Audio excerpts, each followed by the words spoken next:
Hello बच्चों, let us read this question. This question says true slash false. The solubility of gas in water decreases with increase in pressure. So इस question में हमसे कहा गया है कि जो सॉल्युबिलिटी है गैस की वाटर में वो डिक्रीज करती है विथ इंक्रीज इन प्रेशर, और हमें बताना है कि स्टेटमेंट ट्रू है या फॉल्स. सो इस क्वेश्चन को सॉल्व करने के लिए हमें जो की कॉन्सेप्ट रिक्वायर्ड है वो है concept of solubility of gas in water.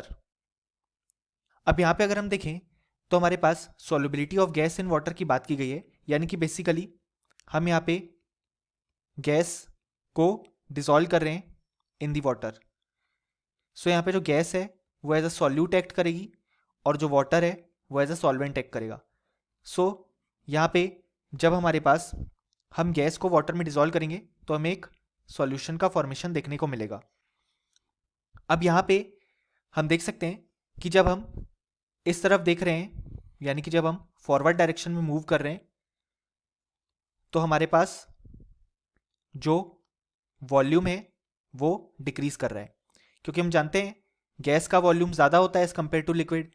तो जब हम गैस को वाटर यानी कि लिक्विड में डिसॉल्व कर रहे हैं और उसके बाद हमारे पास सॉल्यूशन फॉर्म हो रहा है, सो वॉल्यूम सॉल्यूशन का कम होगा as compare to this mixture.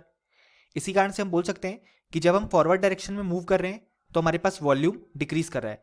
और हम जानते हैं कि जो वॉल्यूम होता है वो इन्वर्सली प्रोपोर्शनल होता है टू प्रेशर, यानी कि अगर हम फॉरवर्ड डायरेक्शन में मूव कर रहे हैं तो वॉल्यूम डिक्रीज कर रहा है, यानी कि अगर हम प्रेशर को इंक्रीज करेंगे तो हम फॉरवर्ड डायरेक्शन में मूव करेंगे, क्योंकि वॉल्यूम और प्रेशर इन्वर्सली प्रोपोर्शनल है.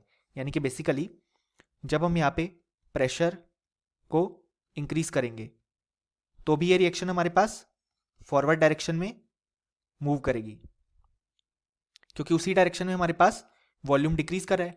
अब जब ये रिएक्शन फॉरवर्ड डायरेक्शन में मूव करेगी, इसका ये मतलब है कि गैस अब वाटर में ज़्यादा सॉल्युबल होगी, यानी कि जो सॉल्युबिलिटी है गैस की वो हमारे पास यहाँ पे इंक्रीज करेगी, क्योंकि अगर फॉरवर्ड रिएक्शन हो रही है इसका मतलब गैस वाटर में और सॉल्युबल हो रही है.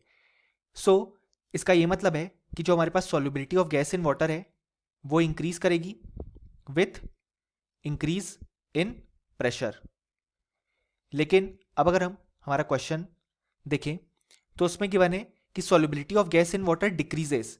सो ये फॉल्स हो जाएगा, क्योंकि हमने देखा सॉल्युबिलिटी यहाँ पे इंक्रीज होगी with increasing the pressure. So finally हमें बोल सकते हैं कि इस क्वेश्चन का जो हमारे पास करेक्ट आंसर आया है वो आया है falls. Hope you understood it well. Best of luck.